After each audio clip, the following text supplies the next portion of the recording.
ಮೊದಲನೇದಾಗಿ ಎಲ್ರಿಗೂ ನಮಸ್ಕಾರ. ಇಲ್ಲಿ ಸೇರಿರೋ ಎಲ್ಲ ಮುಖ್ಯ ಅತಿಥಿಗಳಿಗೆ ನಮಸ್ಕಾರಗಳು. ಹೈಡ್ ಆ್ಯಂಡ್ ಸೀಕ್, ನೀವು ಹೇಳ್ದಾಗೆ ಹೈಡ್ ಆ್ಯಂಡ್ ಸೀಕ್ ಅಂದರೆ ನನಗೆ ಮೊದಲು ನೆನಪಾಗೋದು ನನ್ನ ಚೈಲ್ಡ್ಹುಡ್. ಎಲ್ಲರೂ ಆ ದಿನಗಳಲ್ಲಿ ಆ ಒಂದು ಆಟ ಆಡಿದ್ದೀವಿ.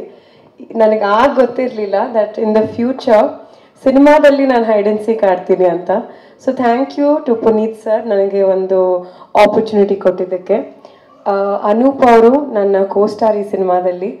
ಆ್ಯಂಡ್ ಅವರಾಗಿರ್ಬೋದು, ರಕ್ಷಾ ಅವರಾಗಿರ್ಬೋದು, ಜಗ್ಗಿ ಅವರಾಗಿರ್ಬೋದು, ಹಾಗೆ ಸೂರಜ್ ಅವರಾಗಿರ್ಬೋದು. ನಾವು ಈ ಸಿನಿಮಾದಲ್ಲಿ ಮೇನ್ಲಿ ಟ್ರಾವೆಲ್ ಮಾಡೋದು. ಸೊ ಶೂಟಿಂಗ್ ಟೈಮ್ನಲ್ಲಿ ನಮ್ಮ ಒಡನಾಟ ತುಂಬ ಚೆನ್ನಾಗಿತ್ತು. ಆ್ಯಂಡ್ ಅದು ನಮ್ಮ ಸಿನಿಮಾದಲ್ಲಿ ರಿಫ್ಲೆಕ್ಟ್ ಆಗಿದೆ ಅಂತ ಅಂದ್ಕೊಳ್ತೀನಿ. ನನ್ನ ಕ್ಯಾರೆಕ್ಟರ್ ಬಗ್ಗೆ ಹೇಳೋದಿದ್ರೆ, ಹಾಸಿನಿ ಅಂತ ನನ್ನ ಹೆಸರು. ಚಿಯರ್ಫುಲ್ ಹುಡುಗಿ, ಒಳ್ಳೆ ಫ್ಯಾಮಿಲಿಯಿಂದ ಬಂದಿರ್ತಾಳೆ. ಅಪ್ಪ ಅಮ್ಮ ಅವಳಿಗೆ ಏನೇ ಕೇಳಿದ್ರು ಕೊಟ್ಟಿರ್ತಾರೆ.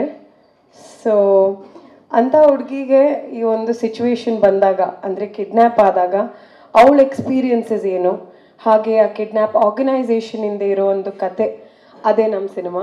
ಎಲ್ರಿಗೂ ಇಷ್ಟ ಆಗುತ್ತೆ ಅಂತ ಅಂದ್ಕೊಂಡಿದ್ದೀನಿ. ರೇವಣ್ಣ ಸರ್ಗೆ thank you. And once again ನನ್ನ ಫ್ಯಾಮಿಲಿಗೆ ನನ್ನ ಮೆನ್ಷನ್ ಮಾಡಲೇಬೇಕು. ಯಾಕಂದರೆ ಅವ್ರು ಯಾವಾಗಲೂ ನನಗೆ ಸಪೋರ್ಟ್ ಮಾಡಿದ್ದಾರೆ, ಎಸ್ಪೆಷಲಿ ನಮ್ಮ mummy.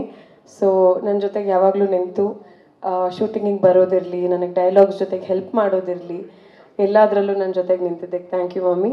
And commerce sir, thank you so much. ನಮ್ಮ ಸಿನಿಮಾನ ನೀವು ಪ್ರೆಸೆಂಟ್ ಮಾಡ್ತಾ ಇದ್ದೀರಾ, ಡಿಸ್ಟ್ರಿಬ್ಯೂಟ್ ಮಾಡ್ತಾ ಇದ್ದೀರಾ. Very grateful for that. ಕೊನೆಗೆ ಮಾಧ್ಯಮ ಮಿತ್ರರಲ್ಲಿ ಯಾವಾಗಲೂ ನಮ್ಮ ಜೊತೆಗೆ ನಿಂತಿದ್ದಕ್ಕೆ ಥ್ಯಾಂಕ್ ಯು ಸೋ ಮಚ್. ನಮ್ಮ ಸಿನಿಮಾನ ಎಲ್ಲರೂ ಇಷ್ಟಪಡ್ತಾರೆ ಅಂದ್ಕೊಂಡಿದ್ದೀನಿ. And here's hoping. ಧನ್ಯವಾದಗಳು.